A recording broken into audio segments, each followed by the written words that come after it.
Ever wonder what's really going on under the hood in Java?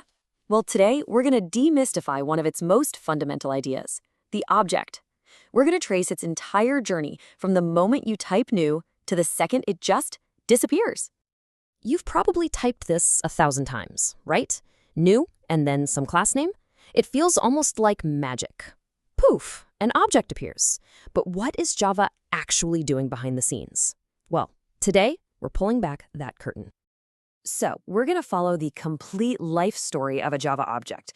We'll start at the very beginning with its design as a blueprint. Then we'll watch it get created and placed into memory, see how it interacts with the world, and finally, witness how it gets cleaned up. And that whole journey, it all starts right here with the class. Before a single object can even exist, you gotta have a plan, right? A template that defines exactly what that object will be and what it can do. A class is, well, it's almost exactly like an architect's blueprint for a house. The blueprint itself isn't a house, you can't live in the piece of paper, but it has all the instructions needed to build as many identical houses as you want. It specifies the data, like the number of rooms and windows, and the behaviors, which are all the things you can do in the house. So how does this look in code? Take this simple student class. The name and age fields, these are called instance variables. And this is a super important term. It means every single student object we create gets its own personal copy of these variables. But the methods, like introducing, those are instance methods. All the student objects we create will share the exact same method code. So we have our blueprint. Great. Now, when we finally use that new keyword, where does the actual object, the house, get built? Well, this all happens in two very important and very different areas of your computer's memory. The easiest way to think about it is like this. The heap is a huge, sprawling neighborhood where all the actual houses or objects are built. It's big, and it holds all the real stuff. The stack, on the other hand, is like a small, super fast address book in your pocket. It doesn't hold the houses themselves, just the street addresses, or what we call references, that tell you exactly where to find each house in that big neighborhood. Let's actually see this happen. When we write these two lines, we're telling Java, hey, go build two separate student houses over there in the heap. Then, in our fast little address book, the stack, we create two entries, S1 and S2. The S1 entry holds the memory address of that first student object, and S2 holds the address of the completely separate second student object. So two references, two totally different objects. Okay, now this is where it gets really interesting. We're not creating a new object. We're not copying the object. All we're doing is taking the address that's stored in S1 and just writing it over the old address in S2. So what do you think is the result of this simple little line? And here's the crucial aha moment. On the stack, in our address book, both S1 and S2 now hold the exact same memory address. They are both pointing to the very same object on the heap. We've effectively just lost the address to that second student object. It's now abandoned, just floating out there in the heap with absolutely no way for us to get to it. And that brings us to maybe the single most important rule to remember about Java objects. The variables S1 and S2, they never contained the objects themselves. Never. They only ever contained a reference, a pointer, an address.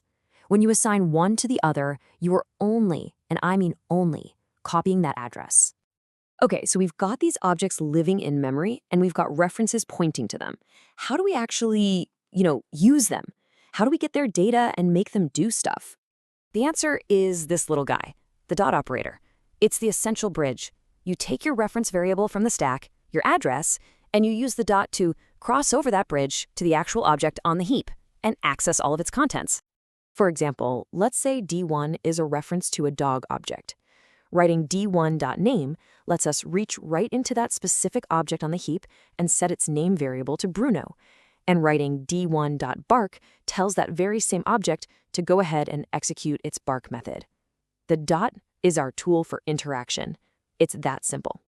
And this right here brilliantly illustrates the power of object-oriented programming. If we have another dog, D2, named Rocky, both D1 and D2 use the exact same bark method code. But when D1 calls it, the output might be Bruno says woof. And when D2 calls it, it's Rocky says woof. It's the same shared behavior, but it operates on each object's own unique, distinct data. Pretty cool, right? Now, just because we can reach into an object and mess with its stuff doesn't always mean we should. Good object-oriented design is kind of like a well-run society. You need rules that say who can access what, and in Java, these rules are called access modifiers. These little keywords basically determine how visible your variables and methods are. Public means it's a total free-for-all. Anyone, anywhere can access it. Private, on the other hand, is the most restrictive. Only code inside the very same class can see or use it. And then protected and default fall somewhere in between, controlling access within things like packages and subclasses. And here's why this is so incredibly important. In a bank account class, you would almost certainly make the balance variable private. You don't want other parts of your code to just reach in and change the balance to whatever they feel like. No way. Instead, you provide a public method like deposit. This creates a controlled gateway, like a bank teller, ensuring the balance can only be changed in a valid, predictable way. This is the whole idea behind encapsulation. We have almost completed our object's journey. We've seen how they're designed, how they're created, and how they're used. So now, let's just take a quick look at the very beginning and the very end of their life cycle. You know, a really helpful thing in Java is that when an object is born, its instance variables are never just empty or full of random junk.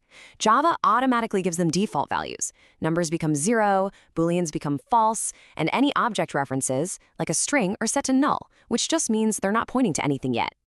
And what about the end of its life? Well, we actually saw this happen earlier.